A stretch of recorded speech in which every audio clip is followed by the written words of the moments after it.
Hello guys, this is your friend and we are back with a new fanfic. If you enjoying this fanfic then press the like button and subscribe my channel. Which is what if Naruto finally got a date with Sakura but Ino was jealous Part 1. And now let's start the fanfic. Naruto strolled down the street in an excited state of anticipation. He had finally convinced Sakura to let him take her out on a date and she was waiting for him at Ichiraku. All he had to do was impress her enough that she'd agree to a second date and his dating Sakura plan could come to fruition. But how to impress her? He supposed he could write her a poem like Lee had done for 1010, then again he never was the type to put feelings onto paper. Shikamaru had said to get her chocolates, the woman's natural weakness. Unfortunately all Naruto had was $3. He couldn't afford nice chocolates and he doubted the Sakura would be impressed with a candy bar. So what? Ah, isn't there something I can do? Naruto hung his head in defeat and from the corner of his eye he saw a yellowish dandelion. Naruto picked it up and stared at it, eyes wide. Then his trademark grin broke through and he jumped glee. Of course. A flower. And I know just who'll sell me one for cheap. Naruto grinned and ran off for the shop where another certain blonde was working. Ino Yamanaka sighed reading her magazine. She was stuck running the shop on such a slow day. She wished she could be out in the village shopping or gossiping with the girls in the hair salon. Why can't I be there? It's not like someone's going to come in at 7 in the evening. Ino decided to drop the magazine and continue with her pet project. She brought out her favorite vase and went around the shop picking one of each flower. She put it in the vase and looked at the mass of jumbled colors and aromas. Never before had someone attempted to make an arrangement out of completely mismatching flowers, but she could do it. She was the best there was at what she did.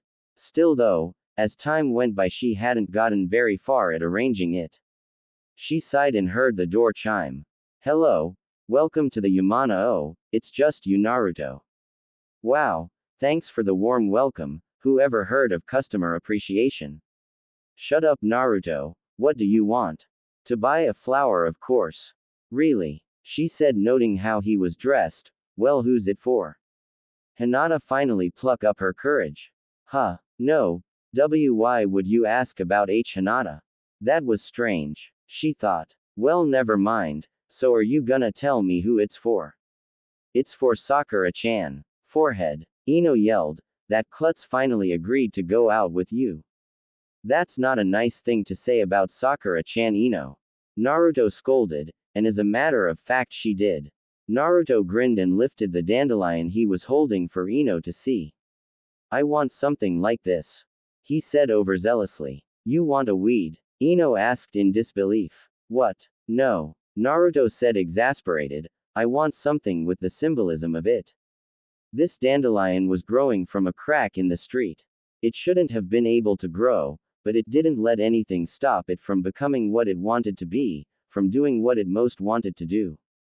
It lived, and it brought what little beauty it had with it. Ino raised her eyebrows, touched at Naruto's speech. She had never heard someone describe something so insignificant so beautifully. She didn't think Naruto was capable of it. But I guess everyone, even Naruto, has a moment of insight. She thought. Okay then, she said aloud, I think I may have the perfect flower. Wait here for just a second. Ino moved from behind the counter and looked for the flower. Naruto decided to go over to Ino's flower arrangement and check out how the flowers were. He began picking each one and began taking in their scents. No one knew this about Naruto, but he loved flowers. He had always had a heightened sense of smell because of the kyubi and flowers just seemed to soothe him. He set the flowers back in the vase and heard Ino's shriek of anger. What are you doing? Huh? What? Hey, Ino, what the hell? Ino shoved Naruto out of the shop and he fell onto the street. He got up and glared at Ino in confused anger. What did I do Ino?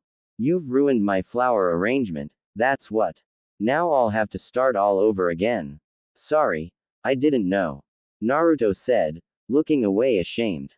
Ino relaxed a bit and her anger subsided. It's alright I guess. I shouldn't have blown up like that. Here, It's on the house.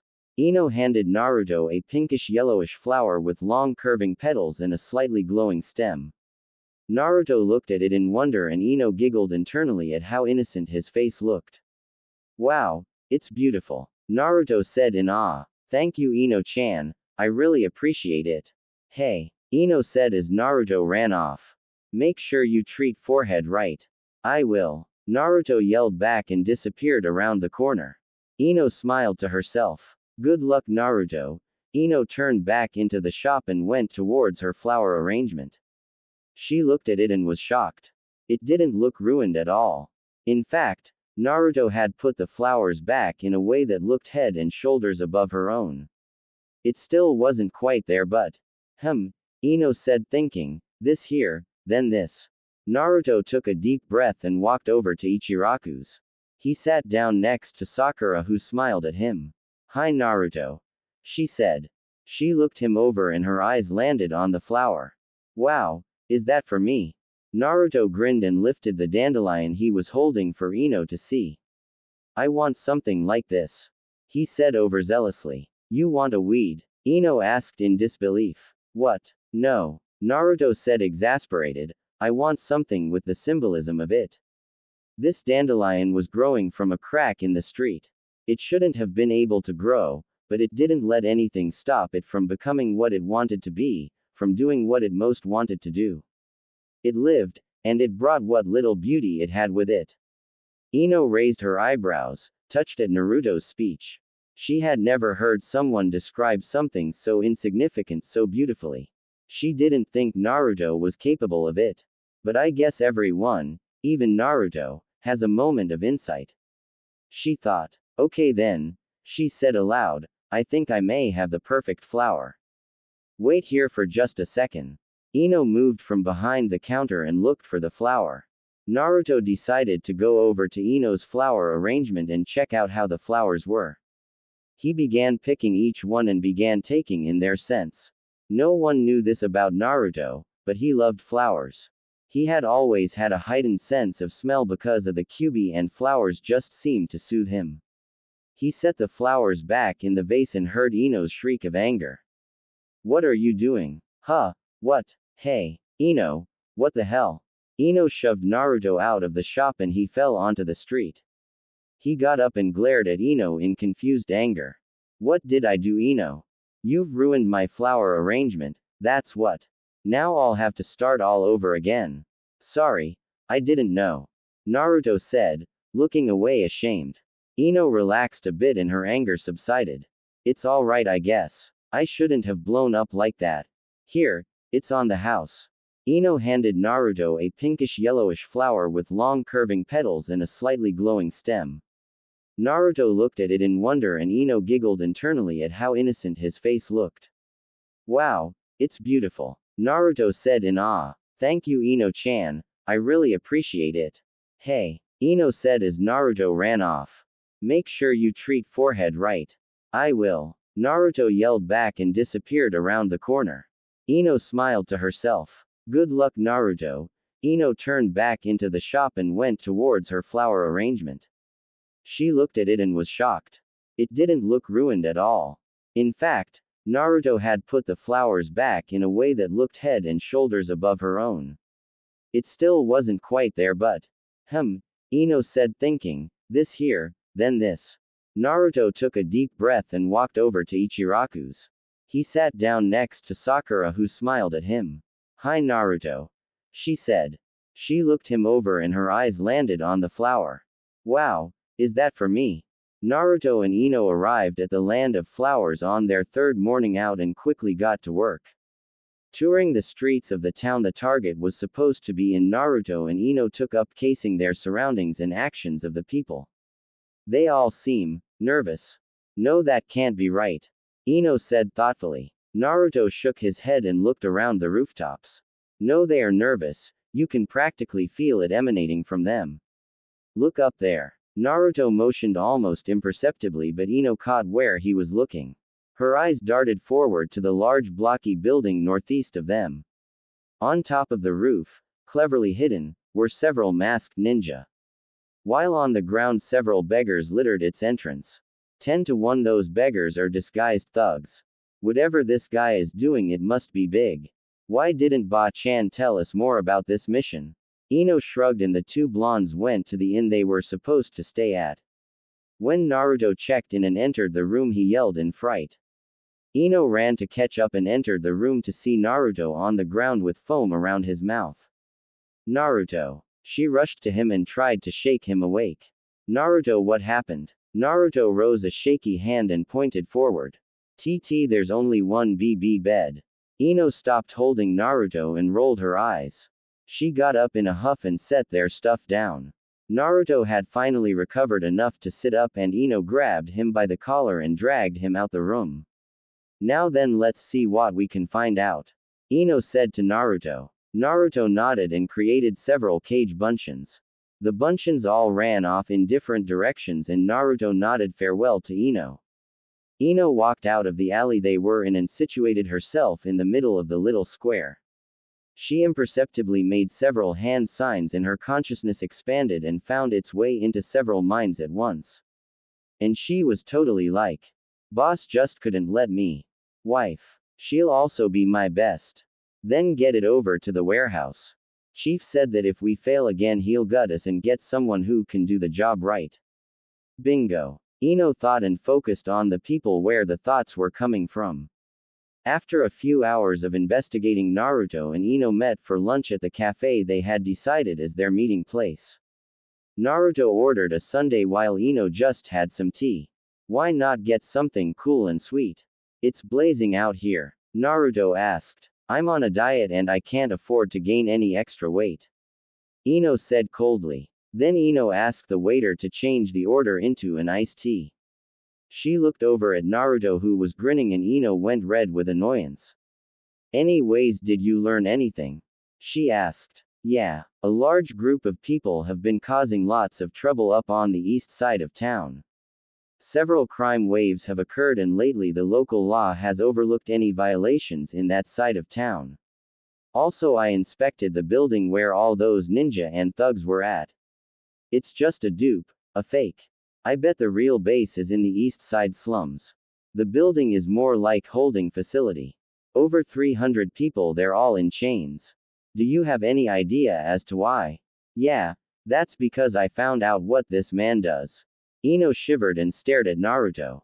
The man is a slaver. He steals people and sells them to the highest bidder as slaves. It's sickening, and the people are mostly homeless street children. Naruto had to shove aside his initial wave of fury, but still Ino was able to hear the growl escape from him. That's why Tsunade said nothing. If she had told Naruto the whole story, he'd have rushed to the kid's aid instead of planning something out. He feels too deeply about something like this. When Naruto tensed even more, she edged her head at Naruto. That's not all. There's something other than anger there. Naruto, what is it? Why are you acting like that? Naruto shot a look at Ino which sent shivers down her spine. Then he relaxed a bit and spoke quietly. I can't let those kids get hurt, Ino. They don't deserve to suffer the way I did. What do you mean? Ino asked. I was a street urchin, Ino. When I was young, the orphanage I was staying at kicked me out. I was alone on the streets for 2 years before I signed up for the Ninja Academy when I turned 8. That's when Iruka-sensei found out about me living on the streets. He took me out to ramen, the first real meal I had had in what felt like forever. Then he took me to see Old Man Hokage and he gave me my own home. Ino felt her eyes water a bit. She had known Naruto had been friendless and awkward as a kid but homeless. She couldn't imagine the pain he must have felt. I have to help those kids any way I can. I don't know how, but I'm going to get them out tonight. Ino smiled at Naruto's determination and caring attitude. She had really misjudged him before. Well, then you'll be happy to know that I discovered a way in. Seems the target is a real pig. He has a thing for blondes. His cronies bring him a new one every night. It's completely disgusting and I wish I could murder him for it, but at least we have a way in. No. Naruto said. I'm sorry. I said no. We'll find some other way to get in. Naruto, I have to do this. I had to scan so many minds to get this information that I've got a headache. It's not like I haven't been on a seduction mission before, we have to act in this. I'm not going to let you do this, Ino-chan.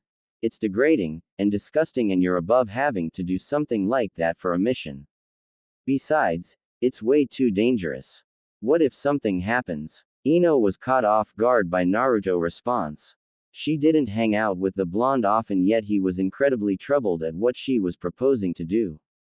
Was she that important to him? Did he really care? Naruto, I had that have to do this, but how else would we get in? You're not the only blonde here, Ino-chan. Ino blinked and realized what Naruto was getting at. She had had a sinking feeling in the pit of her stomach at doing what she said, and Naruto had just managed to save her. Like always, she thought. Naruto and Ino cased the base out. It was a cruddy run-down warehouse, but Naruto had discovered that it had multiple hidden levels underground. Naruto went over the plan with Ino one last time. Alright, after they capture me, track us through the shadows. Security is lax since this base is a secret, but that doesn't mean you can get careless. Right. I'll follow you all the way up to when they send you in to meet the target. Then I knock them out, get the info, and we escape before anyone's the wiser. Good. Oh, here come the search party now. Ninja center fold. Naruto transformed into his girl form and leapt down the building. Ino watched as he pretended to be lost and asked the search party if they could help. The two men nodded to each other and grabbed Naruto by the arms. Naruto pretended to struggle and was led back to the base. Ino followed in silence and entered the base after them. Where are you taking me? What's going on? Naruto yelled. Ino nodded and followed the sound of Naruto's voice. She had told Naruto to warn her with codes and she stopped. A small patrol of guards went past and didn't notice her as she hid. She got up and continued to follow Naruto's voice. Stop. Please stop. Why are you doing this? Ino sped up. Naruto had just confirmed that they were heading to one of the lower levels. She hurried forward and saw Naruto and the two men descend to a lower level and groaned. If they were going underground, then the escape would be a lot harder. Just then Naruto accidentally hit his head against a door frame and his illusion broke. Oh crap. What the hell? The first guard yelled. Naruto elbowed him in the face and kicked him away while Ino grabbed the other guard and rammed leg into his neck, dropping the guard like a rock. Naruto and Ino moved forward and kept hidden. It wouldn't be long before the guards were found and they had to find the target as quickly as possible. They found a lone guard and captured him. Which way, Ino? Naruto asked after she searched the guard's mind. Down this hall. Then to the left and down one more flight of stairs. Hurry, this guy was supposed to report I back in 5 minutes. The two hurried to the room and stopped. Ino took a deep breath and entered. Why hello there, my little prisoner. The man said. What are you gonna do to me? Ino asked, feigning fear. Are you going to hurt me? Oh no. Trust me, it'll all be fine. You may even learn to like it. Some of the others did. Naruto had to physically restrain himself from crashing into the room and trying to kill the man where he stood. Please, Jay, just don't. Ino began to shed tears and the smiled evilly, moving towards her. Come now, it's alright. It'll be much better if you just let it happen. The man came closer to Ino and she suddenly rose up, her hands formed into a sign. Mind scan jutsu. The man stopped dead and Ino began to rummage through his mind, searching for everything related to his slaving business, hoping she could find some of the things that Tsunade wanted. Just then alarms blared through the base. Naruto looked down the long hall to see several thugs and guards turning down to get to the boss and protect him. They slowed down slightly at the sight of Naruto, then ran with renewed determination. Shit. Ino, hurry up. We gotta go. I'm searching as fast as I can. Ino had found most of the info, but she needed to erase everything that she took from the man's mind. Naruto made several cage bunshin and his small army began to fight with the guards and thugs. When he was halfway through with defeating them, a small force of ninja rounded the corner towards him. Oh, give me a break. Naruto ran forward, leaving his clones to deal with the rest, and created several more cage bunshins, all shouting. Bring it on. Naruto and his clones fought against the ninjas and had a slight advantage. As the last of the thugs were beat down, the remaining clones went to help in the massive fray. Ino finished using her mind scan jutsu and the man fell to the floor. Naruto and his clones finished off nearly 10 ninja, but only 2 clone remained as 5 more ninja swarmed them. Ino ran out the room and made a hand sign. Mind destruction jutsu. Ino made one of the ninja to turn on his comrades and slit one of their throats before getting killed himself. The 3 other ninja destroyed the last of Naruto's clones, then ran full force at Naruto. Naruto focused energy into his palm and slammed it into the charging ninjas. Rasengan. The orb of energy hit the first ninja and blasted him backwards, taking out the 2 other ninja behind him. Naruto breathed heavily at having to beat so many people at once and smiled over to Ino. Thanks, Ino-chan. No probable. Ino got cut off and slumped to the ground as she was hit on the head from behind. The boss was standing up, hot fury in his eyes and a large glass bottle in his hands. You bitch. He spat. Oh, you're going to pay for playing with my mind. Ino-chan. Naruto shouted, moving to help Ino. Suddenly he was grabbed by his neck collar and flung backwards down the hall. Naruto crashed against the floor and looked up to see a new ninja smiling at him. Are you alright, sir? The ninja said to the man behind him, never taking his eyes off of Naruto. Yes, I'm fine. Just kill that brat and let me enjoy my new toy. The boss looked down to the semi-conscious Ino and laughed. He reached down to her and tore off her shirt. Ino tried to get up and fight, but the man slammed the bottle into her head again, nearly making her black out. Stupid bitch. Keep trying to fight it and you'll suffer much more than that. Then the man began to grope at Ino's body, reaching for a nearby rope. Ino was barely able to speak and cry. Please, no, help. Naruto, help. She shrieked and the man kicked her in the ribs, breaking a few. Ino cried out even more and Naruto focused, rising up to help Ino. Ino-chan. Naruto rushed to try and help her, but the ninja moved in front of Naruto. Get the hell out of my way. Naruto yelled, charging the ninja with a kunai in hand. He swiped and stabbed at the ninja, clipping the ninja's arm. The ninja kicked Naruto away and threw a kunai at him, Naruto doing the same. The kunai hit in mid-air, but the ninja advanced on Naruto and grabbed his leg before Naruto could land. He threw Naruto against the wall and punched him in the gut. Naruto elbowed the ninja's head and kicked him back. He landed on the ground and charged towards Ino. The ninja dashed and threw several kunai, hitting Naruto's back. Naruto turned and the ninja drop-kicked him. Then the ninja grabbed Naruto's head before he hit the floor and rammed it into his knee. Naruto spat out blood and grabbed the mon's leg, pulling him down. The ninja broke free and twisted mid-fall, landing upright, while Naruto pushed himself back up off the ground, making several cage buncheons. Move. I won't hesitate to kill you if I can save Ino-chan. Naruto bluffed. I seriously doubt you could kill me even if you tried. The ninja laughed back. Kya. Ino cried out. The boss had stripped Ino bare and proceeded to beat her. Ino was bound from behind, her arms and legs tied with rope, and she was still too groggy to escape from the bonds. Tears flowed down her face as the boss slapped her again. This is going to be drawn out and painful, so get used to it. The boss said evilly. Naruto. He help, please. No. Ino cried out in pain and fear. Heh. Well, it looks like your little girlfriend there is. The ninja was suddenly struck in the face with Naruto's glowing fist. His chakra cloak surrounded him and his eyes were red cat slits filled with fury. Naruto didn't have the time to use Sage Mode, so he opted out to the Kyuubi to help finish this quickly. You protect such an evil man, and you enjoy it.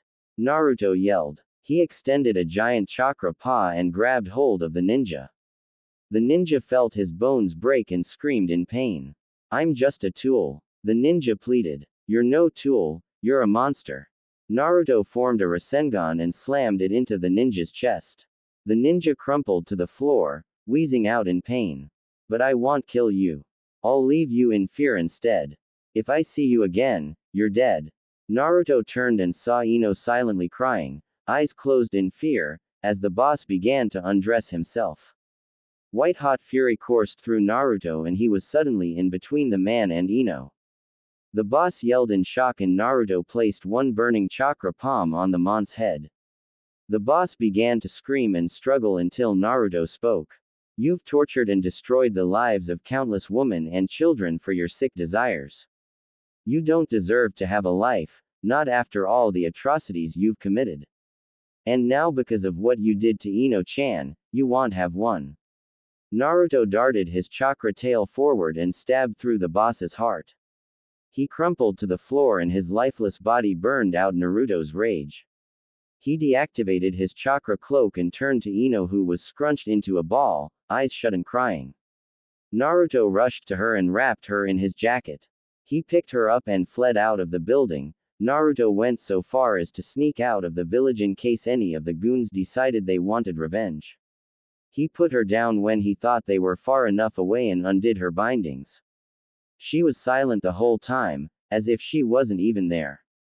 All right, Ino-chan, I have to go back and get our stuff, wait here and all. Suddenly Ino threw herself at Naruto and held onto his shirt, crying into his chest. Naruto, he gonna rah. Naruto held Ino tightly and caressed her, tears streaming down his face, trying to calm her down. Shush now, it's okay Ino. He can't hurt you anymore. He can't hurt anyone anymore. Ino felt herself lose strength and she fell to her knees, drawing Naruto's jacket tighter around her pale body. Naruto sat next to her, his arm around her. Ino leaned on him and cried a bit more until she couldn't cry at all. It's okay Ino. I promise, you'll never have to face that again. Naruto motioned to get up so he could go and get their stuff but Ino held onto his arm. Naruto turned and looked down into her eyes. Please, don't go, she said. Naruto nodded and sat back down, holding Ino. Ino leaned into him more and felt comforted by his presence. 3 days later Naruto and Ino arrived back to Konoha. Ino was healed slightly by a medic ninja at a passing hospital and was able to move around enough that the two got there in the afternoon. As they gave their report to Tsunade, Ino excused herself to go home and rest. Of course Ino. Thank you for your time. Ino nodded, mumbled a goodbye to Naruto, and walked out the door. As she closed it and turned to walk away she heard Naruto. That was bullshit Tsunade. Naruto said angrily. Ino froze by the door. How dare you speak to me like that you? That was horrible what you did to her. How can you look at yourself? Her father or someone else from her clan could have gone but you chose her. You knew the target liked blonde girls. Ino couldn't believe it. Was what Naruto saying true? Yes I knew, but Naruto you have too. No. You basically sent her there to get raped for information. Is this what you've gone to? I thought you were better than that. Naruto. We needed this info. If one girl had to suffer for 100 then. No. Never do that again. It's not right or fair. If you ever send one of my friends out to do that. Are you threatening me Naruto? No Ba-chan. Naruto spat. I'm telling you. Do that again and I'm gonna make you regret it. I'll leave. Naruto moved and opened the door. As he came out he saw Ino running in the opposite direction.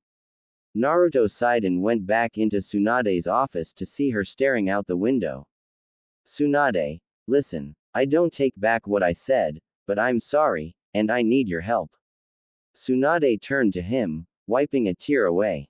I have to do something right now, but if it's alright, I'll be back in an hour. Tsunade nodded and Naruto left with flowers on his mind. Naruto arrived at the Yamanaka home a few minutes later. Ino wasn't in the flower shop so instead he knocked on the door. The door flew open and Naruto stared face to face with Inoichi Yamanaka. Ino's father. Naruto. Well this is a surprise. What brings you here? Well sir, excuse me but is Ino home? Inoichi raised his eyebrows in surprise. Ino had come home and locked herself in her room. Why do you ask Naruto? Well, I think I need to apologize. Naruto darted his eyes and Inoichi grew a bit suspicious. Naruto I respect you. I think you're an excellent shinobi and you've proved yourself to be a hero to this village several times over. But understand, if you hurt my daughter I will kill you. Naruto shuddered and looked Inoichi in the eyes, he could tell he was serious. I understand, sir. It's just that on our last mission, I wasn't good enough to protect her. Inoichi lowered his eyebrows and nodded in understanding. She's upstairs in her room. She won't talk to anyone though. Inoichi moved away from the door. That's okay, I was planning on doing most of the talking anyway. Naruto moved past Inoichi and up to the house. He found Ino's room and knocked to no answer. Ino. Naruto said quietly. Ino, are you in there? Please Naruto, leave me alone for now. Sigh. Ino, at least hear me out. I'm gonna say what I have to whether you agree to it or not. Fine. Ino, I'm sorry. I'm sorry for not being faster to get to you. I'm sorry for not being strong enough to protect you from what you faced. I had to do something I hate to do to be able to protect you, and I'm sorry that it had to come to that to keep you safe. Ino was sitting on her bed now, staring at the door. She cried silently, not expecting to feel, what exactly? Comfort. Friendship. Naruto was baring his soul here and Ino felt the pain and sincerity of the apology. I know you heard my argument with Ba-chan, and I'm sorry about that too. Ino, you're strong and confident and soon this will be behind you. Listen, I'm taking time off from missions for a while, so if you need to talk or something, I'll be here. Just know you never have to suffer alone. Well, bye Ino-chan. Naruto walked out the door and was bid farewell by Inoichi. As he walked back down the street to the Hokage's office, Ino stared out the window looking at him. Thank you Naruto. Naruto knocked on Tsunade's door. As he entered he caught a glimpse of the picture Tsunade was hastily putting away. Naruto gave her a small smile. I miss him too Ba-chan. I know Naruto, I just can't help but to feel like he would have known how to handle all of this better than I would. Hey, you're not one to sell yourself out Ba-chan. And you're not one for small talk. So Naruto, what do you need help with? You know what day it is in 2 months, right? Tsunade nodded. It would be Naruto's birthday. His 18th birthday. Well, on that day I need to go out and try to find whatever remains of the hidden whirlpool village. Tsunade felt her heart skip a beat. I've wanted to go for a long time now, but I wouldn't be allowed to go out of the village without supervision except on missions. Once I'm 18 though, I can go on trips out of the village. Please Ba-chan, I feel like this is something that I have to do. Tsunade didn't know what to say. Naruto had every right to go look for his mother's old home. He was just looking for a little closure, a way for him to feel closer to her. Naruto, yes you can go. On one condition, I'll have you pick someone to go with you. You may be an adult by then but you still have plenty of enemies who would kill you if they could. Naruto smiled in delight. He thought Tsunade might partner him up with somebody regardless, but the fact that she would let him choose made him feel better. It would be an improvement over having to take a whole team with him. Thank you Ba-chan. You don't know what this means to me. Naruto said, bouncing around. Alright, calm down. I said that's enough. Tsunade reached over the desk and pulled Naruto in close to her. If you don't stop right now I'll give you the worst bodyguard I can find. You can't mean. That's exactly who I mean. A sudden flash of green spandex entered Naruto's mind and he shivered. No way was he going to get stuck with that on his trip. Naruto bowed and apologized as fast as he could, getting out of the office and heading home. It may only be noon but it had been a long day and he was already crazy tired. He decided that he'd take a nap, then see if Shikamaru was up for a game of shogi. He'd been hooked into the game after losing countless times and he couldn't stand it. After that then he'd probably go out to Ichiraku's for dinner. He smiled as he thought of how the rest of the day would be. Yeah, this'll be a good start to my vacation. Ino paced around her bedroom. Naruto's words kept coming back to her and she was driving herself mad over them. She just couldn't wrap around her head how he genuinely thought that it was his fault that she got into such a situation. How can he believe that my weakness is his fault? She stopped in the center of her room. It's my own fault. I'm simply a stealth ninja. I'm not fit for combat. Everyone in my clan is a stealth ninja, well, except for Daddy, he's just too strong to be one. Sure, I know a few medical jutsus, but. Ino flopped on her bed, unsure of how to finish that train of thought. Her mind drifted to think about all of the missions she's had with Naruto over the years. He was strong. Stronger than anyone else she knew. So for him to say that he was too weak, it just wasn't right. He was too hard on himself, and Ino realized what she would to do. She got up and ran through her bedroom door, to run right into her father. Inoichi rocked back a little and straightened himself before realizing Ino had run into him. He smiled brightly and gave his daughter a hug. Ino, I'm so happy you're not brooding anymore.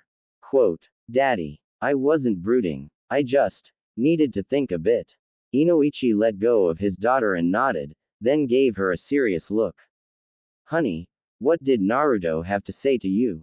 It was nothing, Dad, just, I don't really want to talk about it. I'd rather forget it and move on. Ino moved around her father and walked down the stairs. I'm going out for a while, Dad. I'll be back before night comes. Ino walked out the door and headed down the street. It was 3 p.m., nearly 4 hours since she spoke with Naruto. She wondered if he would agree with what she said or not. No, he would, she wouldn't take no for an answer. She smiled confidently and went to Naruto's house. Naruto rolled around in his sleep. He was murmuring to himself and his bed was a mess from all the tossing and turning he'd been doing. Finally Naruto screamed and sat bolt upright, waking up from his nightmare. He rubbed his eyes and sighed in frustration. It didn't happen very often, but every time he went to sleep after using the fox's chakra for something bad he had nightmares for nearly a week. He felt unclean. The act of him killing that man just continued to play over and over again. Naruto got up and ran to the bathroom. He hurled at the memory of his dream. He was a ninja, damn it. Killing was natural in his world. But still, he had never killed anybody, not even Toby, now that was hard. Naruto breathed some more and focused. So it was his first kill. He was lucky enough it didn't happen when he was younger. He probably would have taken it a lot worse. Naruto shuddered at how he might have reacted if this had happened to him when he was still a rookie genin. Naruto lifted himself up and went to his kitchen. He needed something to calm his nerves. He set some water on the stove and went into the bathroom to take a shower. 5 minutes later he heard a knock on his door. He got out and quickly pulled on whatever clean clothes he had and hurried to open the door. He looked out and saw Ino with a gleam in her eyes that quickly changed to one of shock and confusion. Ino-chan, what are you doing here? Naruto, why the hell are you so wet? I just got out of the shower. Seriously though, what's wrong? Are you in trouble? Ah, I just can't take you seriously with you looking like that. Don't you have a towel? No, Naruto said bluntly. Ino rolled her eyes. She could wait from telling Naruto what she wanted to. Right now the knucklehead needed her help, even if he didn't know it. She stepped past Naruto, to his protest, and looked around his messy apartment. How can you live like this? Ino asked, exasperated. Did you come here just to scold me, because I get enough of that from Sakura? Ino sighed and plopped onto Naruto's couch. It was incredibly comfortable and for a moment she forgot why she was there. No, that's not why. Listen, dry yourself off with that shirt and get properly dressed. We're going shopping. What? Naruto yelled. I said what I said, now do it. Ino got up and pushed Naruto into his room, slamming the door. The teapot went off and Ino poured out 2 glasses. She sipped at her tea as Naruto came out slightly annoyed. Here's your tea, Ino said, handing him the cup. Thanks. Naruto looked at the teacup and cradled it. Why are you doing this, Ino? Because you obviously need some help. This place is a mess, your fridge is empty, and it smells like you haven't washed this carpet since you've lived here. No wonder Forehead scolds you all the time. I'm surprised she hasn't forced you to go out shopping yet. She's never been here. You're the first girl that's set foot in here. Ino was surprised by that. She set her tea down and sighed, glaring at Naruto. You know how lame that sounds, right? Come on, let's go. Ino grabbed Naruto and headed out the door. Okay. Now this is more I like it. Ino said after arriving back at Naruto's apartment. Naruto had to agree with her. His apartment looked considerably better. Who knew that 2 hours of shopping and an hour of cleaning could do so much? Seriously, the way you shop though, Ino, I thought I was gonna go broke. Ino slapped his back in annoyance. Hey, just remember that if it wasn't for me bargain shopping, you'd have probably paid even more. Naruto shuddered at the thought as Ino hopped over to sit on the couch. Naruto's eyes widened and he reached out a hand to stop her, but as soon as she sat, she sprung right back up. Shit. Naruto. You forgot to move the freaking cake we got. Now my skirt is ruined. Sorry. I have some extra clothes in my closet so you can change. Naruto scrambled around and let Ino pass as he tried to busy himself with cleaning out the couch. Ino huffed into Naruto's room, annoyed at having to undress in a guy's house. She rummaged through his closet and found a pair of pants that weren't a gaudy orange and tightened it with one of Naruto's belts. She motioned to leave the room when she saw a blast of color out of the corner of her eye. She turned and saw a beautiful potted flower on Naruto's shelf. The colors and size of it made it simply breathtaking. The baka takes care of flowers, she thought. She wandered around the room a bit, looking at some of the other things Naruto had. He had a picture of Team 7, another of Jiraiya and Tsunade celebrating Naruto's 16th birthday with him, and one of a tall blonde man and a fiery-haired woman. They were smiling with a dreamy expression and the woman was visibly pregnant. That's my parents, Naruto said from behind Ino. Ino nodded and set the picture down, then she turned to Naruto. He had a distant look in his eyes and Ino was simply at a loss for words. Ino, why did you come here in the first place? Naruto finally said, staring down at the blonde girl.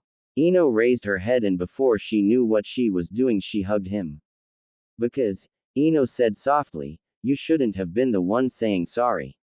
You did more than enough on that mission, Naruto. You can't always blame yourself when something goes wrong, that kind of guilt rips people apart. Naruto couldn't move. He had absolutely no idea what to do in this kind of a situation and was too afraid to even breathe. Ino backed up from him and smiled.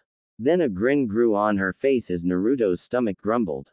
Well, we did do a lot today, how about I treat you to Ichiraku? Alright. Talk about brightening a mood. Let's go. Naruto grabbed Ino by the wrist and bolted out the door. Here you go, Naruto. 1 Mega Ultra Chicken Deluxe Ramen with added pork. Naruto drooled and Ino could have sworn that Naruto's eyes were in the form of ramen bowls. Oh boy. Naruto yelled as he began to devour the ramen had placed in front of him. And here you are, miss. 1 diet miso ramen with added cayenne spices. Thank you, Ino said, and not to be outdone, dug in with the same intensity as Naruto. Naruto paused slightly before continuing his own meal, smiling all the while. Ino had changed slightly, but she was still way too competitive. In 4 minutes they were both finished and left the ramen bar. Aw man, thanks so much, Ino-chan. I haven't had a real meal since last week. No problem, Naruto. I was craving something a bit greasy, to tell the truth. A week of field rations just doesn't really keep you feeling good, you know. Ino's stomach grumbled and she clutched it in discomfort. She shouldn't have eaten so fast. Man, now I have to go back on a diet. Ino sighed. All those calories from the rations and the ramen can't be helping my figure. Another diet? Why do you torture yourself like that? Didn't I tell you before that you don't need to diet? Whatever. Listen, Naruto, I have a favor to ask. Oh, what is it? He turned to see Ino with a serious expression on her face. Naruto, I'm terrible as a combat ninja. All I can do is stealth Rakan, and some small medical jutsus. If I were stronger then I wouldn't have needed you to save me from that man. Naruto flinched inwardly at the mention of the man and how he had simply killed him. Ino, what are you trying to say? I'm saying, Naruto trained me. Naruto got taken off guard and realized that Ino was completely serious. Naruto sighed in indecision, he didn't really know how to teach a real student. Ino-chan, I know you want to get stronger but. Listen closely Naruto. I don't want to be helpless anymore, I don't want to be the person who always needs saving. I want to learn to be strong like the best, and let me tell you something, you're the best. So train me. Please Naruto, train me. Ino wasn't begging, she was much too proud of that, but she was doing something even more profound. She was showing Naruto her vulnerabilities. Naruto slowly processed this then nodded confidently. Alright Ino-chan you're on. I'll train you, but don't tell Konohamaru. If he found out you were my student he would challenge you to see which of my two students were better. Ino laughed and Naruto grinned, both enjoying the little joke. Okay, but seriously now, meet me at the training grounds tomorrow at 7 a.m. And don't eat breakfast beforehand unless you enjoy throwing up. Ino nodded and Naruto dashed off to home. Ino turned and walked to her own home. On her way she noticed Sakura passing by with groceries and ran up to meet her. Sakura. Hey forehead. Sakura cringed at the nickname and turned. Hey Ino pig, what's up? Sakura noticed Ino's strange clothes and raised her eyebrows. No offense but your fashion sense seems to have taken a nosedive. What's with the pants? Ino looked down and blushed a bit. I had an accident and Naruto loaned me a pair of his. Anyways. Wait. Naruto loaned you a pair. Why? Sakura said a bit suspiciously. Oh, because it was his fault. Anyways I haven't been able to ask you yet, how was your date with him? Sakura smiled at the night's memory. It was really sweet. I've known him for so long, but actually going out on a date with him showed me a whole other side to him. Wow. Sounds like you're real smitten. So is there going to be a second date? Ino said grinning. Yeah. Sakura said shyly, he's going to take me out when I'm not so busy at the hospital. Alright then I've gotta go. Good luck Sakura. She waved goodbye and went home. Ino arrived at her house and went up the stairs, saying hello to her mother in the shop's back room.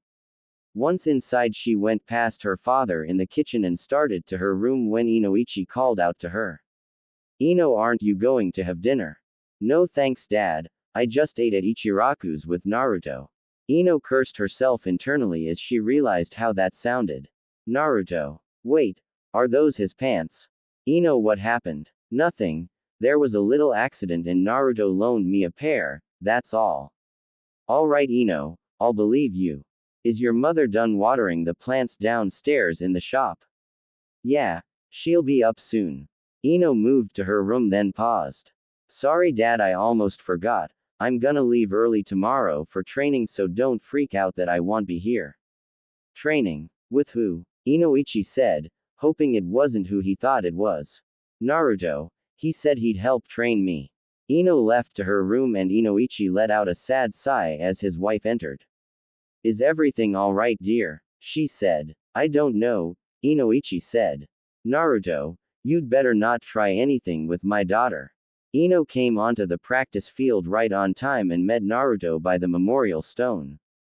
As Ino approached Naruto looked over at her, a slight smile on his face. To think, I'd have a student so soon. It seems like yesterday Ero Sennin took me on that training trip. Hey come on Naruto, he wouldn't want you to brood like that. Let's get started now shall we? Naruto nodded and grinned. He put an alarm clock down and brought out 2 little bells. I have here 2 bells, your challenge is to steal these away from me before the timer sounds. All you need is just 1 bell. Attack as though you mean to kill or you'll never stand a chance. Wait, Sakura told me about this. This was your first mission. Yeah, but instead of pass or fail I'm using it to see just where you need to build skill in. Ready, go. Ino leapt back expecting an attack but Naruto turned and ran into the forest instead. Ino ran after him and almost immediately sprung a trap Naruto had set up beforehand.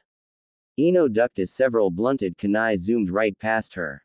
Ino sprung up and continued her search for Naruto when suddenly Naruto exploded out from under the ground and jabbed her several times with his fingers before dashing away, leaving Ino frozen still. Every place Naruto had poked her would have been a fatal strike if he had been using a weapon. It was simply terrifying to know he could have just killed her if he needed to. How could she possibly hope to win against that? Hey, calm down. Don't think about it too much, you're still alive, aren't you? Besides, he hasn't left you to do this by yourself. Ino turned to see Naruto, or rather a Naruto, standing against the tree across from her. When did you get there? I can see why you would ask him for help. You're way too rusty, Ino. Alright then, I've been assigned as your coach. I'll be helping you out now and again and teach you things on the fly during this exercise. Ino became angry on the inside. How dare he think so little of me? I can do this by myself. I don't need a coach. He said that you probably won't need me though, I'm just here in case something gets out of hand. Well, that and I can study your techniques more in depth on the sidelines. Ino grumbled a bit and continued to search the forest a bit more with the Bunshin tagging along. She rounded a tree and came face to face with a Naruto. The Naruto moved quickly, leading with a spin kick, but Ino dodged by running up the side of the tree and coming behind the Bunshin, kicking it in the head as she jumped off. The Bunshin poofed out of existence and 3 others leapt forward from out of the trees, all in different directions. Shoot! Ino dug into her weapons pack and threw down a flash bomb. She disappeared and hid under a wide branch, sticking to the bottom. Not bad, but running won't win you those bells. You still have around 5 hours left, you sure you don't want any help? I can't think. What should I do? She asked. The Bunshin grinned and came closer. Why not fight fire with fire? The Bunshin said slyly. Ino grinned as she got what he was thinking. See, this is why I'm here. Now to do the technique, this is what you do. 3.5 hours later, Ino and the Bunshin were searching for the real Naruto. Ino had begun to hunt Naruto down in a much smarter way than just searching the forest for him. She was focusing on a sensory jutsu that would allow her to pick up the location of several brainwaves, and whenever she found one she would investigate. There was only one left as she had destroyed nearly 100 of Naruto's Bunshins. The last one was just 20 yards away when her Naruto Bunshin tackled her to the ground. What the hell? A sword flew just above where Ino would have been and a new ninja flashed past them to catch his thrown blade. Ino quickly got up and the Naruto Bunshin took up a stance between the two. How did you find me out here? I've been hiding out for over a month from your Anbu without raising suspicion. What are you, bounty hunter ninja? Ino, run. This guy is bad news. The Bunshin said. Ino moved back and leapt off the branch.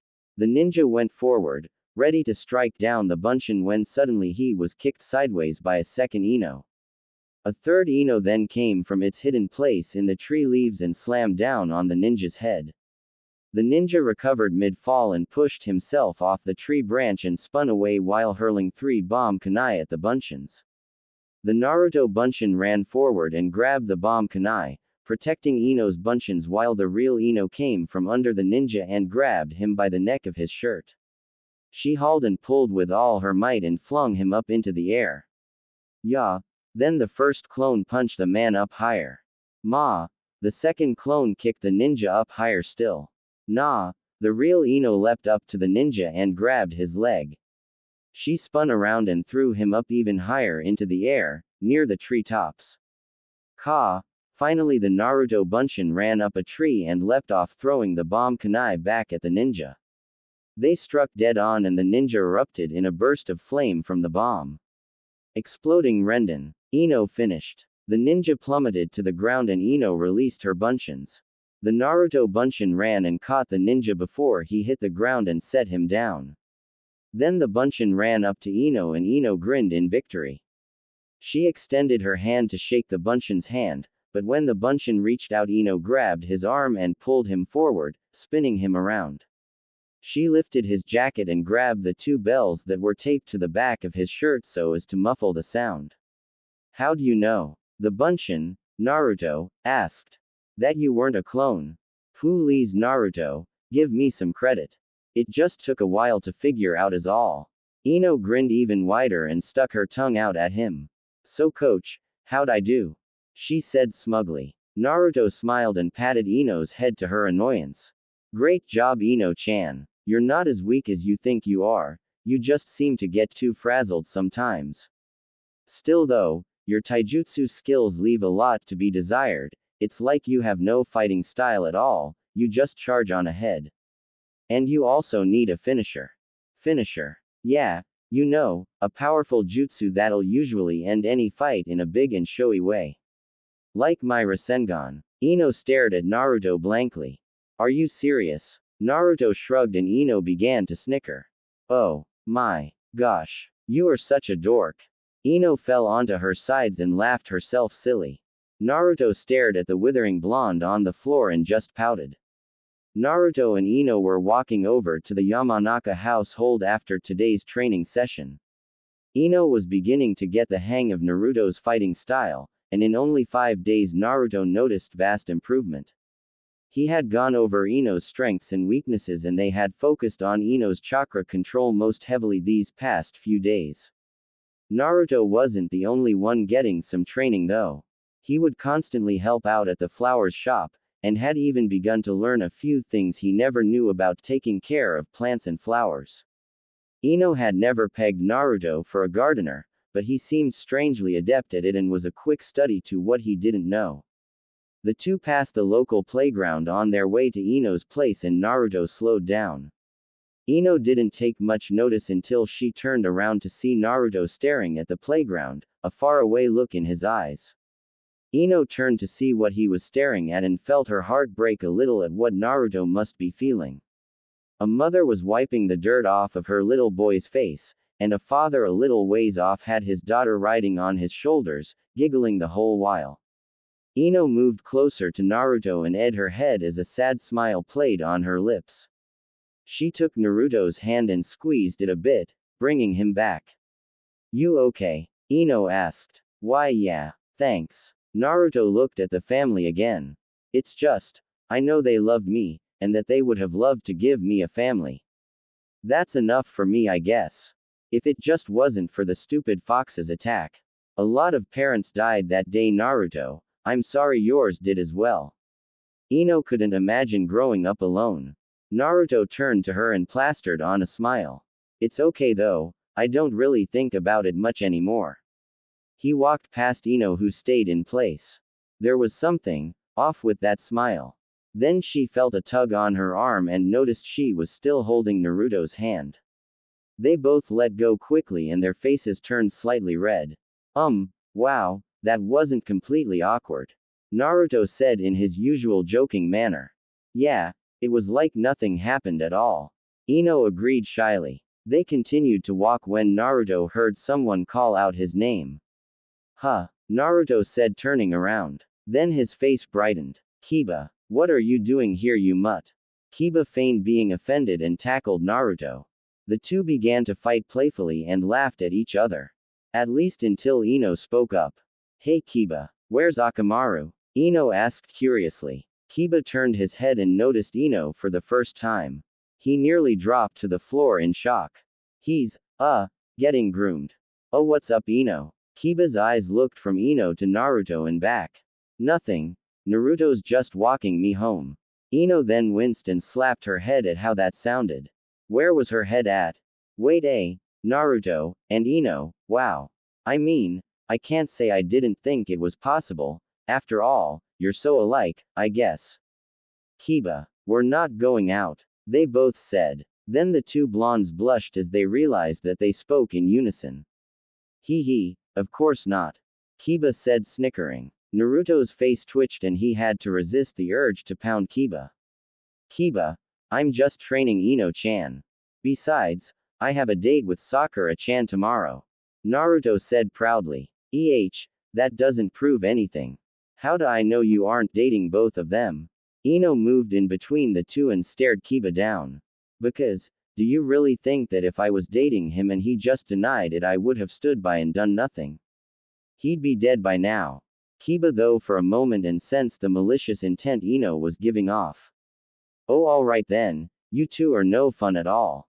Ah well, guess I'll see you two later. Kiba ran off leaving the two annoyed blondes. Hey, stupid Kiba. I mean, for him to think I'd date you, he's just crazy. Naruto chuckled a bit until he heard Ino's growl of annoyance. Naruto quickly covered his face just as Ino struck him, sending him to the floor. Ino then stood tall over him, glaring knives at Naruto. She was suddenly filled with anger. It's not like she had ever considered Naruto as a romantic interest, but for him to make a comment like that still hurt. And what's that supposed to mean him? I'm not pretty enough for you. You're too good for me. You think you can do better. OWW. No Ino-chan, not at all. I'm just saying that you're one of my precious people. Why would I date you? And not that I wouldn't want to, he said hastily as Ino began growling again. I mean after all, you're one of the best looking girls in the village, you're smart, you're fun to hang out with, what guy wouldn't want to go out with you? Ino's temper began to subside and Naruto let out a silent sigh of relief as Ino moved away. He got up and noticed Ino looking at him strangely. Ino-chan, are you okay? Ino smiled hastily and nodded slightly. Yeah, just fine Naruto.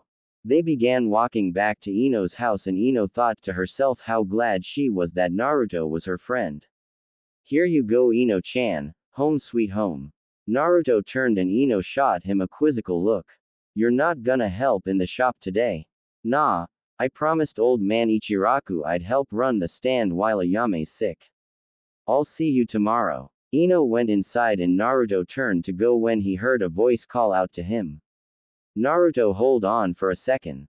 Naruto froze. He knew that voice, he'd heard it the past 3 days when he helped in the shop. It was a voice that scared the crap out of him. He turned slowly to see Inoichi leaning against the side of the shop. Hello sir. Naruto said a bit panicked. Inoichi got up and walked over to the other blonde, towering over him. How the hell didn't I notice him?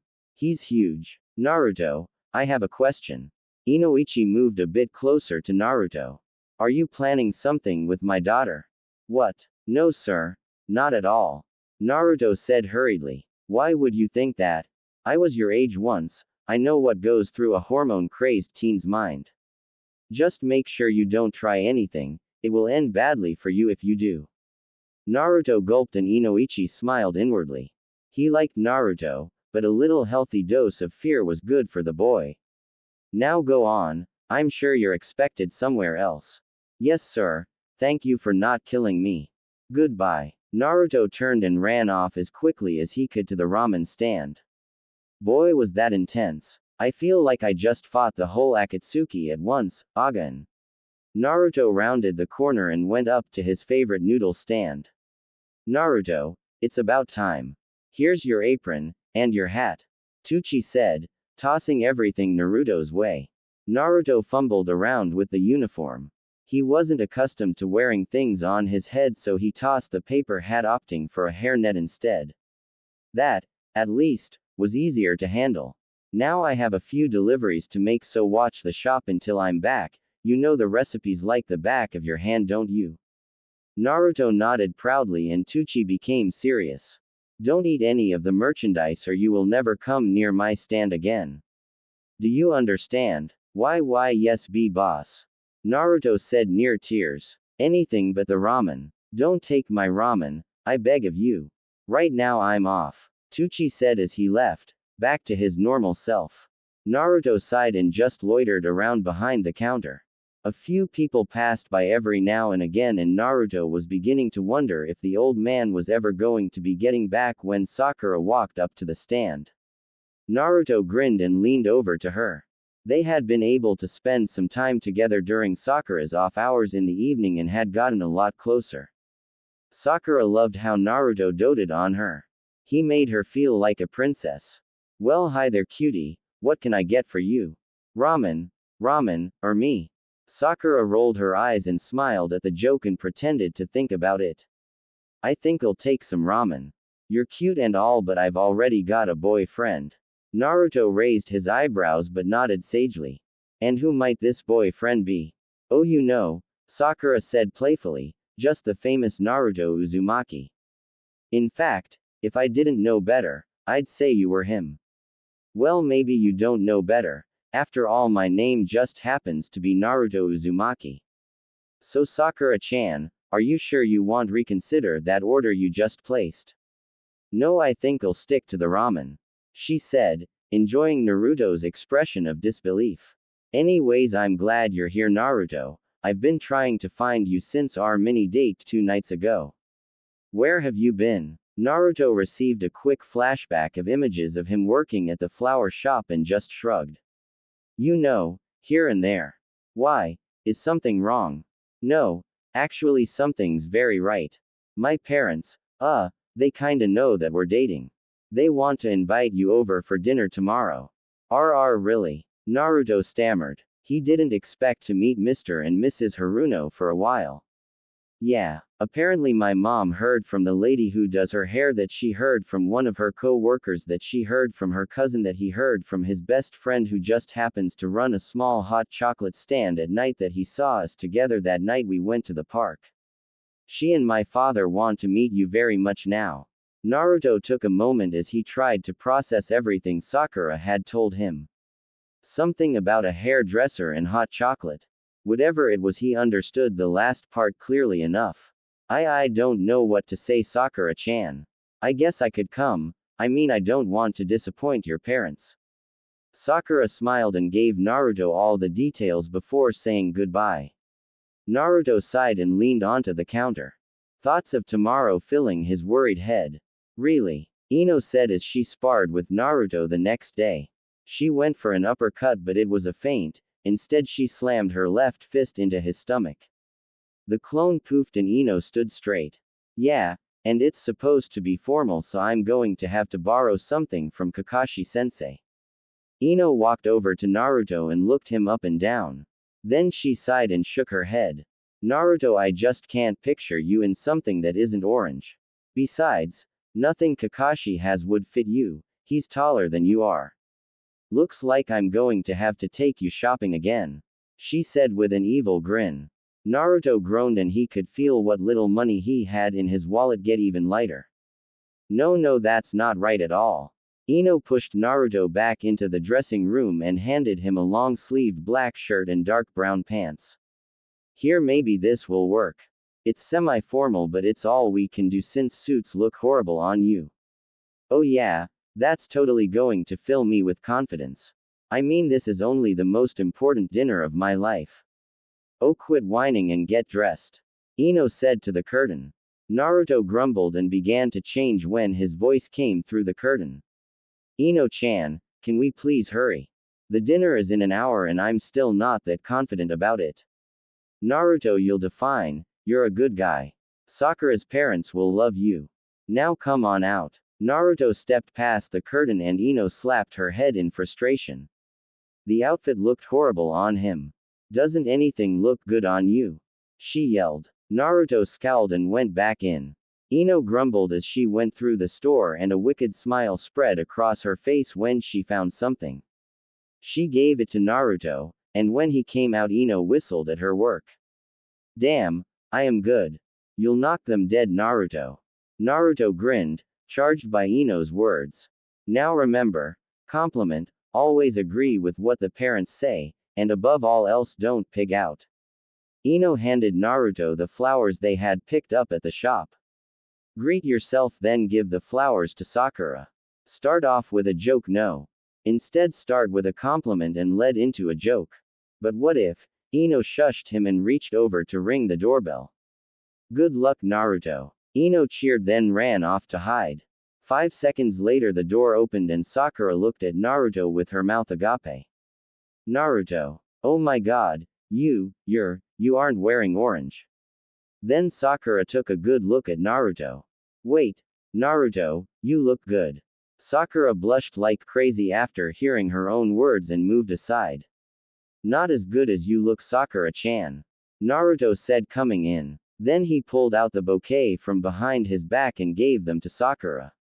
Sakura smiled in wonder at the flowers, taking them from Naruto.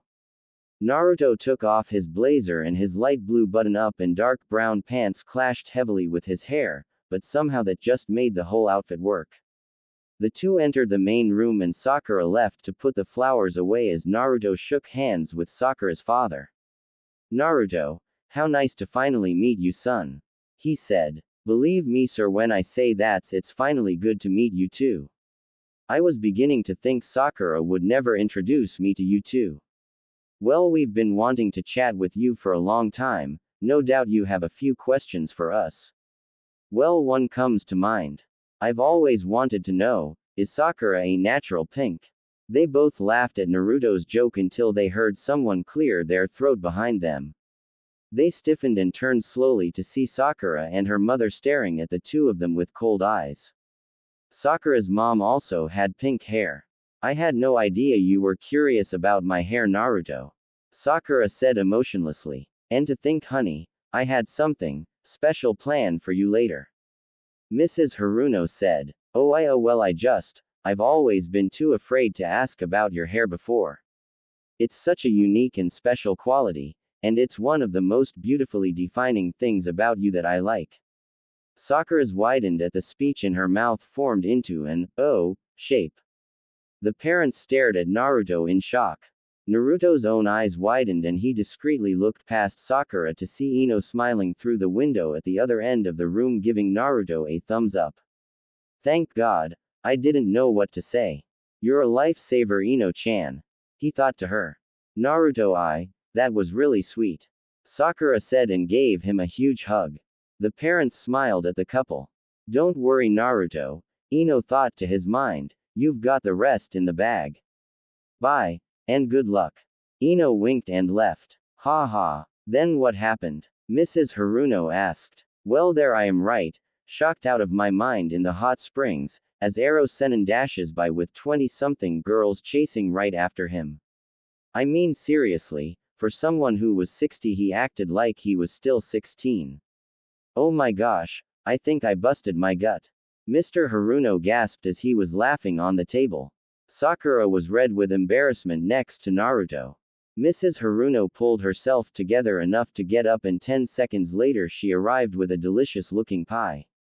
That was a good story, Naruto. Oh, you should tell them about the time you. Now, that's enough stories for tonight. Besides, we're about to have dessert. Naruto and Sakura's smiles widened as the pie was set down in front of them. Both had a small drop of drool around their mouths. Oh, my God. I would marry Sakura right now if only so that I could always have some of that pie. Naruto said without thinking. He quickly turned to see that Sakura's whole face was deep crimson. It's okay, Naruto, we know what you meant. Mrs. Haruno laughed. She cut the pie and they all talked idly while eating. Oh, Sakura-chan, you've got a little something right there. Naruto reached out with his finger and wiped some of the pie filling near her mouth away and ate it. Sakura nearly froze at the action but couldn't help her rising heartbeat. Just at that moment Mr. Haruno spoke up. So Naruto, what are your plans for my daughter? Naruto nearly choked on his food and Sakura blushed even harder. Daddy. That's what, how could you just? Sakura's thoughts were so rushed she couldn't get the words straight. Ha ha. Now, I was just playing around. I just wanted to know what your relationship is like. Well, sir, I've had feelings for your daughter for a long time. I just want to be around her, you know. I'm not pressuring her or anything, we're just trying to see if we would work out, whether she'd feel the same about me. And I hope, that she's starting to. Sakura played Naruto's words over and over again in her mind and she was close to tearing up. I'm sorry, I've gotta. Sakura stood up and quickly left to her room, leaving Naruto speechless. Did I say something wrong? Naruto asked, turning to Sakura's parents. No, she's just a little overwhelmed. I'll go talk to her. Her mother said, getting up. Thank you for coming, Naruto, it was a pleasure to meet you. Mr. Haruno said. He showed Naruto to the door and said goodbye. Oh, And Naruto. Next time you take Sakura out, I'd go for something fancy. Naruto stared in slight disbelief as Mr. Haruno closed the door, chuckling. Did he just say I could date Sakura? Naruto grinned and leapt up in joy. He looked at his watch and observed that it was only 8:30. He was too excited to sleep, so he couldn't just go home. What should I do? Nearly everyone's out on a mission, or stuck at home. Naruto decided to just walk around a bit and went into a local variety shop. He felt like getting some new cloth to use for his forehead protector and searched in the accessories aisle when his eyes landed on a beautiful, delicately styled, jeweled, purple hair clip in the shape of a butterfly. It said it was in the latest fashion, and even Naruto could tell that it looked so amazing that any girl would fight for it. He picked it up and looked at the price. He nearly fainted. Cripes. How the hell can anyone charge that much? Naruto thought. He dug into his pocket and pulled out his money bag, counting it all out. Damn, I have enough, but it would spend the rest of my mission commission. It's not like she even really needs it, she has like 3. Naruto tried to talk himself out of it, but he knew he had to buy it. He did break her old one. And that one had to be a bit older in style, I think. Still looked nice though. Naruto sighed and went to the register. He paid the owner and got a small purple box for the clip as he went out the door. Ino was in bed writing her romance story. It was a hobby of hers since she was a little girl who wrote stories in her diary, secretly hoping for someone to find it and read. This was a brand new story for her though, and it just wasn't coming out right. She felt like the heroine wasn't progressing well. She should have been realizing how much she loved her friend by now, but she just keeps remaining clueless to all the things the hero does for her. She tried to make her character realize it, but as she did it this early in the story, then the series would be too short for her liking. She had to prolong it as much as she could. Just then she had a knock at her door. Ino honey, can I come in? Yeah mom, come on in. She closed her notebook and put the pen behind her ear as her mother walked in. Mrs. Yamanaka sat on the bed next to her daughter and looked her over, finally sighing and smiling slightly. Oh, it's true, you are crushing on someone. Her mom said. What? Mom, I'm not crushing on anybody. Ino said defensively. Ino, you know you can tell me anything, right? So who is he? Mom, I am not crushing on anybody. Is it really that hard to get? Besides, how would you know anything? You've been gone for 3 days. Ino said in a huff. Her mom shook her head and smiled. All right Ino, maybe you don't even see it yet. Just don't make yourself try and see it, let it come naturally. I'll go now, good night. Night mom. Ino grumbled and Mrs. Yamanaka chuckled as she left the room, leaving Ino to wonder why her mother thought she liked someone. So did you see? Inoichi asked as his wife came over to the living room. Yeah, she's writing again. Inoichi, she didn't seem like she liked someone, she didn't even blush. There may be a boy involved, but I really think she just wants to write. No, there's definitely a boy involved, Inoichi thought. Someone very orange. Ino flopped back onto her bed after the conversation, losing the feeling to write, and looked at her clock. It was 9 now. She wondered how Naruto's dinner date with Sakura's parents went.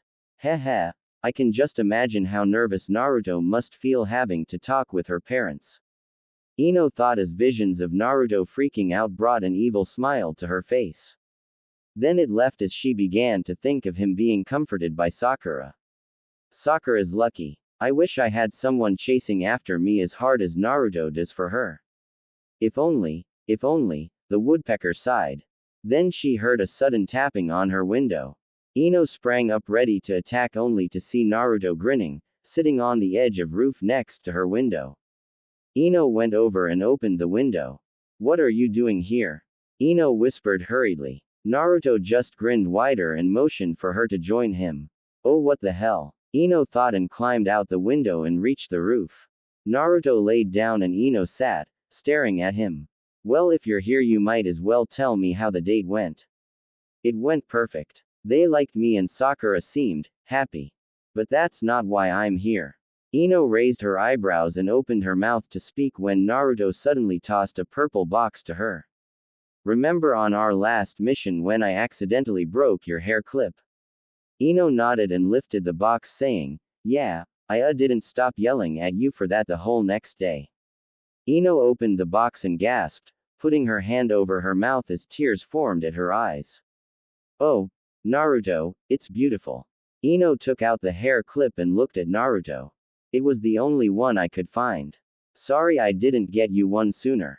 Naruto just continued staring up at the stars and scratched his nose. It's no big deal, I just wanted to replace it. Now we're even. Naruto looked up at Ino who was just staring at Naruto. Ino, what is it? Did he really just do this to pay me back? Or is there something else going on? Ino felt her face get red and quickly turned away from Naruto. She shivered a little as the breeze from the night air passed by. Then she felt a whole lot warmer as Naruto wrapped his blazer around her. Here you look cold. Naruto laid down again and Ino looked at him just staring at the stars. Is he? No, I'm reading too much into this. He doesn't have the ability to be subtle like that, and he's devoted entirely to Sakura. Besides, he would help any of his friends feel better, even if it's just making them warmer. Ino looked up at the stars with Naruto, a smile on her face. Too bad, I would have liked to feel that special. The two teens just stared at the stars as Inoichi stood on the wall underneath them. Inoichi thought, I may have to do some thinking about this. Shikamaru sighed looking at the clock. He was not happy. In fact, he was as pissed as a Nara could be. That isn't really that pissed since they're too lazy to get too pissed, but that didn't mean the effect wasn't intense. It had already been more than an hour since he, Ino, and Choji were supposed to head out on their newest mission, but the girl still hadn't shown up yet. Choji just sat on a chair reading a scroll while Shikamaru looked up at the clock for the 73rd time in the last hour and 13 minutes.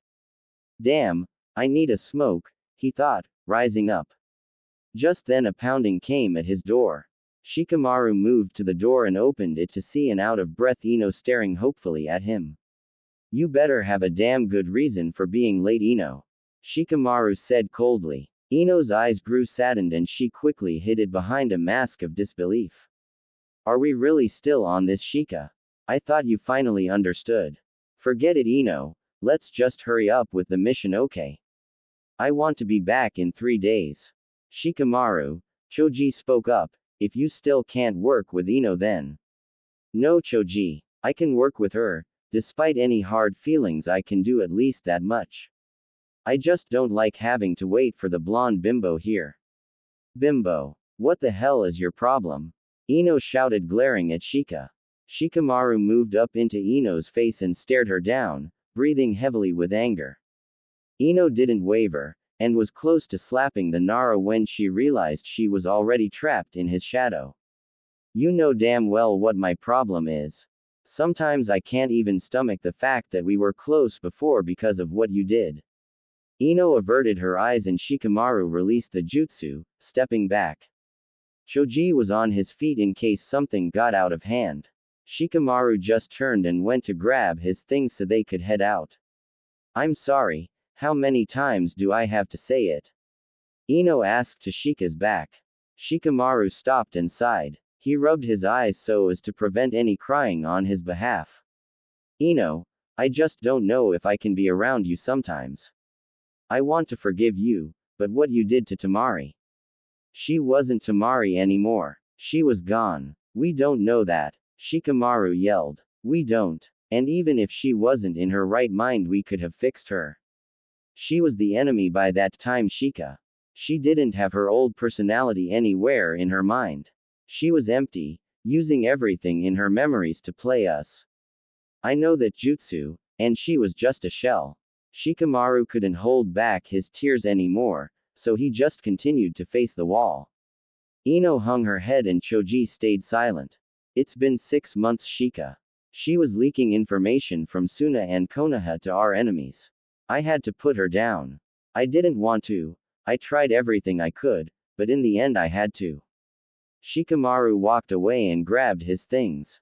He went out the door without looking at either of the other two, and Ino and Choji followed silently. The first mission for Team Ino Shika-cho in over 6 months was officially started. So what did you finally decide on as the mission objective? Ino asked as the three hopped through the forest. You'd know if you hadn't been so late. What the hell kept you anyway?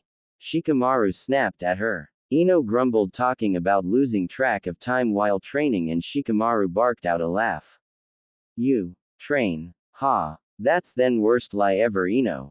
Ino glared at Shikamaru and turned to Choji. Can you tell me what the bum has planned for this mission? Choji sighed and nodded. We decided to go along with the search and capture instead of the search and destroy.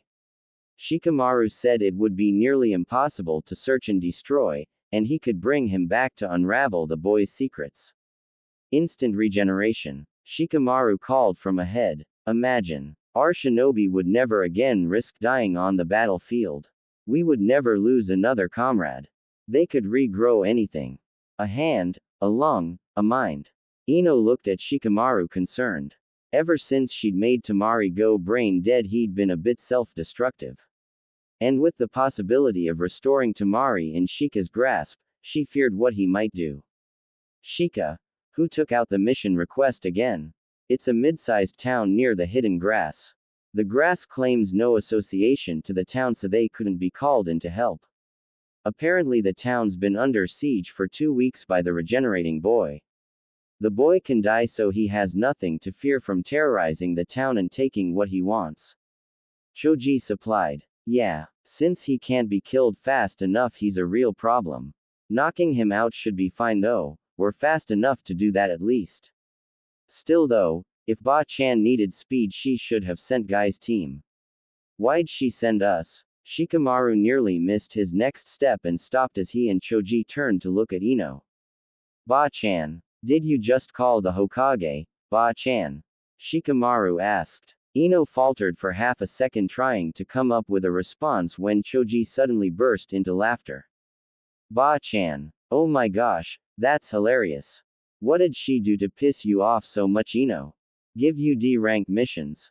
Ino simply nodded as Choji began laughing again, and she looked forward towards Shikamaru. He eyed her and turned away, leaving Ino to wonder at exactly what he was thinking. Damn Shika, she thought. Too damn perceptive for your own good. You want just blow this off like Choji. After all, you know who the only person to call Tsunade, Ba-chan, is. The three of them continued moving through the forest the rest of the afternoon and made camp near the town before nightfall. Shika took the first watch. Everyone stayed silent, lost in their own thoughts. One plotting, one worrying, and one hungry. Akira awoke in total darkness. He didn't make a sound, didn't even breath, he just waited for some signal. After nearly a minute, he heard the creaking of a door outside and he sighed in relief. He had lasted the night after all, he wasn't dead. He was about to get out of the crawlspace when he heard a sound of frantic skittering outside his crawlspace. No, Akira thought. It was impossible, the boy couldn't have chosen to hide here this morning of all places. He tried to back away to the secret exit, but he made a small creaking sound against the wood. The skittering stopped instantly and there was absolute silence for what seemed like an eternity. Then a slow shuffling noise came closer to the crawl space entrance. Akira prayed and wished that he wouldn't find it, but then he saw the drawer cabinet that covered the entrance move and a boy's face lowered into the crawl space. Sunlight filled the crawl space and Akira was exposed. The boy reached in like lightning and grabbed Akira's legs, dragging him out. Akira was stood upright and began to whimper and cry as the boy spoke. You're the one who sent out that hawk 2 days ago. Who did you send for? Akira began to sob heavily. It was all over. He thought that the ninja would have made it by now, but all his hope was lost. The nightly terrors of this boy drove him to try and get outside help, but it wouldn't help him any. I sent O out for AR replacement. Akira lied. I want to go home. The boy shook his head slowly and stepped closer to Akira. Akira closed his eyes and waited. Outside, the few survivors of the town saw a house go up in flames. Ino woke up in a hurry. She was last to take watch that night and has used her cage buncheons to guard the perimeter while she slept. While she slept, one of her buncheons decided to go scope out the town for the next day's events, and as morning came and life trickled through the streets, the buncheon saw a house erupt in flames and a lone figure leap away. The clone dispelled itself and Ino woke up with one thing on her mind: getting to that town. She shouted for Shikamaru and Choji rushed to her tent to get essential gear. Shikamaru burst through the tent, Choji on his heels, and looked around for the danger. When they saw no one, he lowered his bladed knuckles and marched towards Ino's tent. What the hell? I was sleeping. Sleeping. Sleep is sacred, damn it. Ino shot him a glare as she exited the tent and pointed over the plains towards town. A pillar of smoke was pluming forth and Shikamaru immediately understood. Changing quickly, he issued orders to everyone. Choji, hang back for 5 minutes in case me and Ino encounter enemies and need support. Ino, we're heading right into the fire. I take point and you cover me. Let's go. The three nodded and Ino and Shikamaru shot down the plains toward town, Shikamaru cursing himself the whole way. It's not your fault if something happened, Ino said, staring ahead. Like hell. I chose to camp instead of resting in the town. If we were there, we might have been able to prevent this from happening. You did it with good reason. You thought the kid might be waiting for someone to show up in case he saw the Hawk messenger, and you didn't want him to have the drop on us in the dark. That's no excuses. Wait. Shika slowed and ducked down in the tall grass, edging his way over to the top of the small hill that overlooked the town.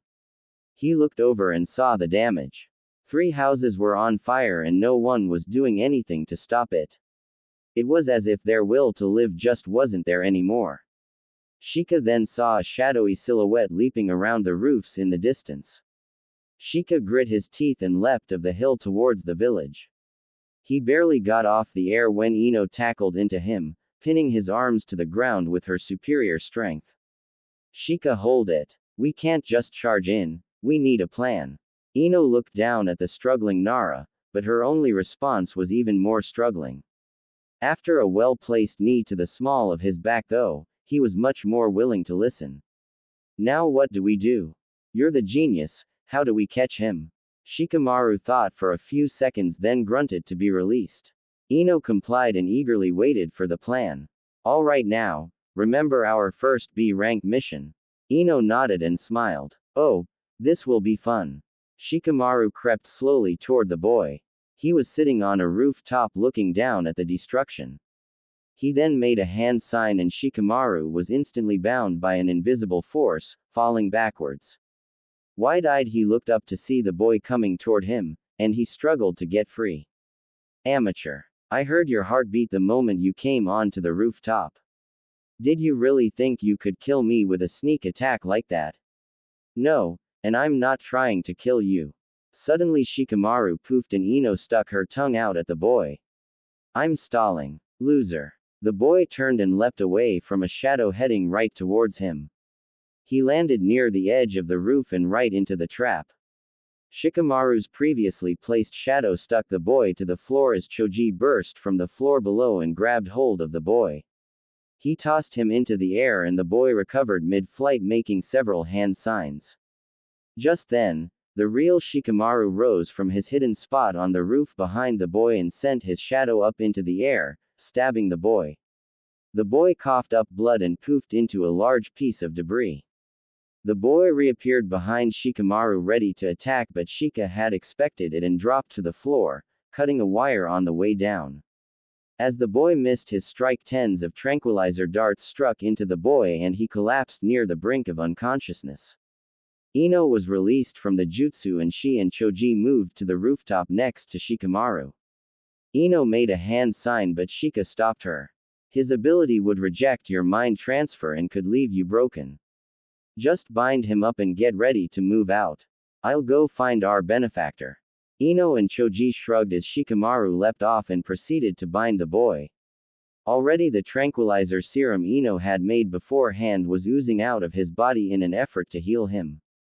They hurried and after binding him in ropes placed a paper seal on him that would induce paralysis. The boy finally came to his senses and tried to move but found his body unresponsive. No, he cried out. No, not again. Ino shot him a dirty look and kneeled down. Listen boy, you've caused a lot of trouble, now you've got to deal with the consequences. Oh please, don't talk to me like I'm 4. You have to act quickly before they get here. My powers are slower in the sunlight, cut out my heart and kill me. What? Ino and Choji yelled. Kill me damn it. If you do it in the sunlight I won't be able to heal back from having my heart cut out. What? But, huh? Choji stuttered, unable to comprehend what he was hearing.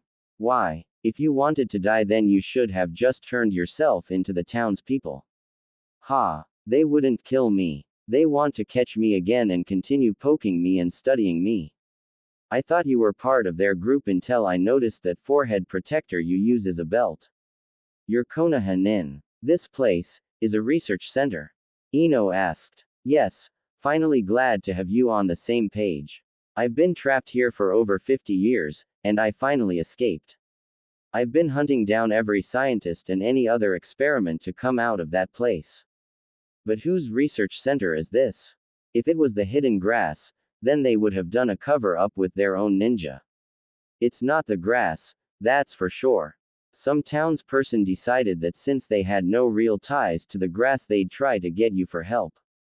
But he didn't know that this is one of the cult's labs. Please, you've gotta help me, they'll never stop trying to get me. I have to fight to survive every crap. Suddenly Shikamaru fell from the sky and landed hard in front of them, beaten up and bloody. The boy stared wide-eyed then looked forward. Ino rushed forward to give Shikamaru emergency first aid while Choji followed the boy's line of sight. On the adjacent rooftop was a fully black-clad man, tall and masked, just staring at them. A few rooftops away were 3 more of the figures. Choji did a partial expansion jutsu to his arm and called out to the people. Hey, get back, I'm warning you, he yelled, raising his arm. The boy tried to move again and called out. Quick, untie me, I'm the only one here that's strong enough to beat the immortals. The first immortal shimmered in the air and crashed a leg into Choji's ribs. A snap was heard as he was sent flying back off the side of the building. Choji! Ino cried out, and the immortal turned to her. Release me damn it. The boy said behind her.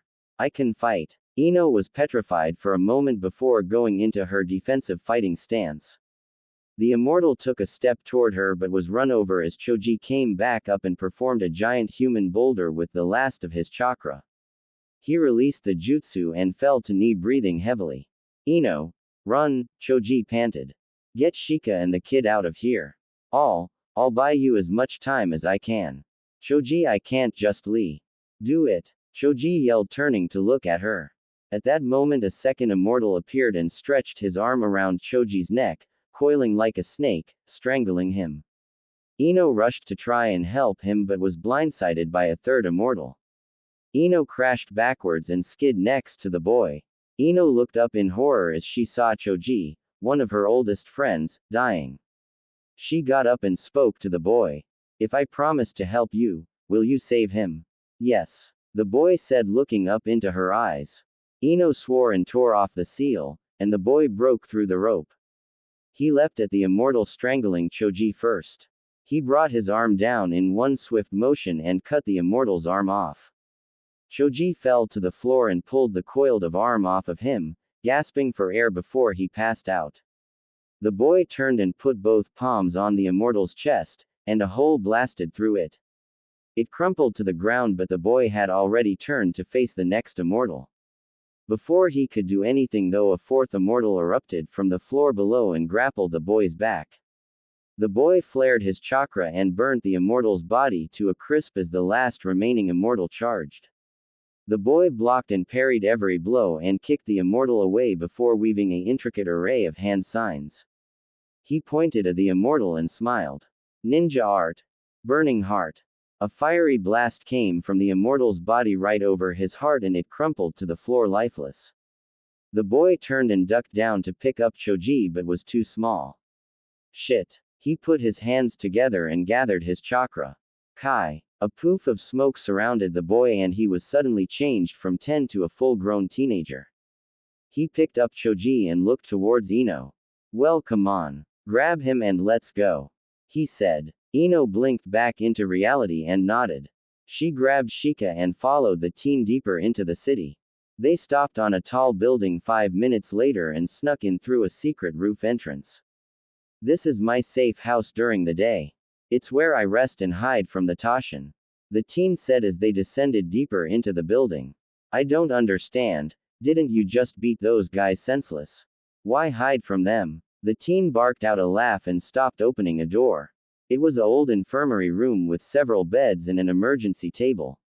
He put Choji on a bed and Ino put Shika on the table.